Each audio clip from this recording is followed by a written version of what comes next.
The information provided here is not legal advice and does not purport to be a substitute for advice of counsel on any specific matter. For legal advice, you should always consult with an attorney concerning your specific situation. Hey guys, and welcome to Associate Tribe. As in all previous videos, I am Angela, and today we're going to be talking about how to study in law school.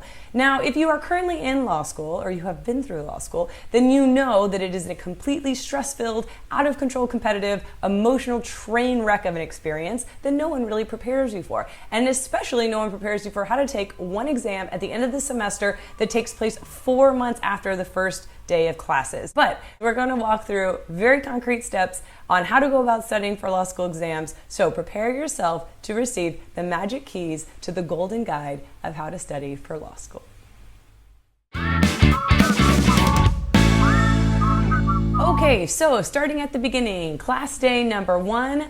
First item to keep in mind, bring your laptop to class and use that laptop to write down every single word that professor is saying. I don't care how many professors hate on it. I don't care how much they complain about it. I don't care how many times they tell you that you're not truly understanding the essence of the lecture. I don't care. Bring that laptop to class, write everything that they say down. There is no way that you're going to know in the moment what the important information is. There's no way that you can self-select as the professor is lecturing, and writing down what that professor says is the only way you're going to have any idea what the professor thought was important enough to lecture about 4 months down the road when you're studying for law school exams. So write down everything. Next important thing to keep in mind is organizing your notes. So law school studying is all about repetition and organization. And so the first thing you want to do is find an organizational software that you vibe really well with. And in law school, I used Microsoft OneNote. I loved it. I thought it was great. Not really sure what's popular these days, but any basic organizing software will do. Anything that's more than just freestyle notes in Microsoft Office or Google Doc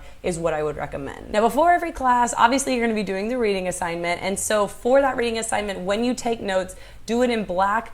Don't do any handwriting, all typing. Then when it comes time for the lecture on that reading, you're going to go to the same page in your notes and you're going to type what the professor says in red, sort of like Jesus speaking in the Bible, because that's going to be the most important part of the lecture, is what the professor thought was important, not necessarily what you took from the reading. If a professor is emphasizing a concept of law over and over, it's clearly very important, or emphasizing a case the entire class, clearly very important, I would always highlight the most important parts of that lecture. I personally like to highlight in light gray because it's not very intrusive. It doesn't add a whole lot of other colors to the page. And then you could sort of do variations of importance. So one, highlighting in light gray was important. Highlighting and bolding was very important. Highlight, bolding, and underlining was very, very important. The last bit of advice I will give about note taking is find a font that you enjoy, a font that brings you happiness.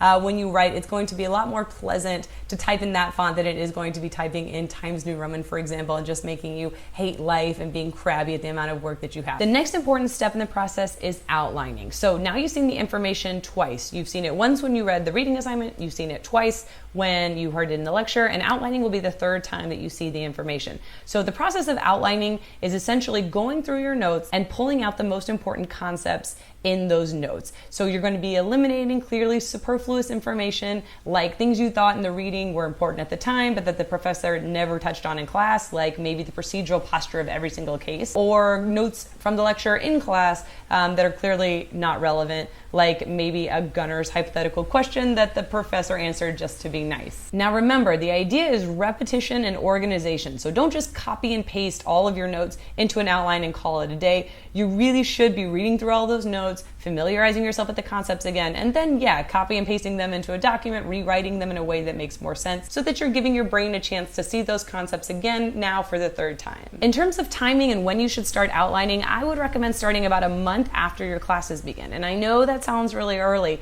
but outlining really does take a long time if done correctly. And so after that first month, you're going to be pulling double duty. You're going to have your reading assignments, and now you're also going to be outlining for all your classes. So you can look at that as a negative or as a positive, that you get a full month of a honeymoon period for each semester. The other good thing about a month time marker is that you're going to have a good chunk of information from your classes. So you'll probably have gone through a few topics in the syllabus, a few topics in the reading index, and so now you have a chance to sort of synthesize that information and put it together in an outline in a way that makes sense. And in fact, in organizing your outline using the class syllabus or using the chapters in your book, if you're going through it start to finish, is a really good way to go about organizing the information as well. And in terms of length, my outlines were about 120, 150 pages, depending on the class, depending on the number of hours of the class, and obviously depending on font and spacing and things like that. And the last step of the law school studying process, the crown jewel, are the canned answers. And canned answers are literally a written, word for word, in your own words, explanation of the important legal concepts in each of your classes. Now, people are going to tell you that canned answers do not work, that canned answers are a waste of time. Do not listen to them. Canned answers are amazing, and they absolutely do work. Not only because they force you to review your notes yet again, so now a fourth time, but they also force you to write in your own words these legal concepts, which really help transfer that information to your brain, and they're also a hugely effective tool on exams, which we'll get to in another video. Canned answers will include an explanation of the elements of the causes of action, the step-by-step analytical method, and references to important cases that you're going to want to cite in your answer. A good way to start canned answers is to literally write the issue is blank. So the issue is whether P and D formed a contract, the issue is whether P has a claim against D for intentional infliction of emotional distress. Then you're going to launch into the elements of the cause of action, an explanation of the legal concept. So it might be, for example, the issue is whether P and D formed a contract. Contract formation requires A, B, C, and D.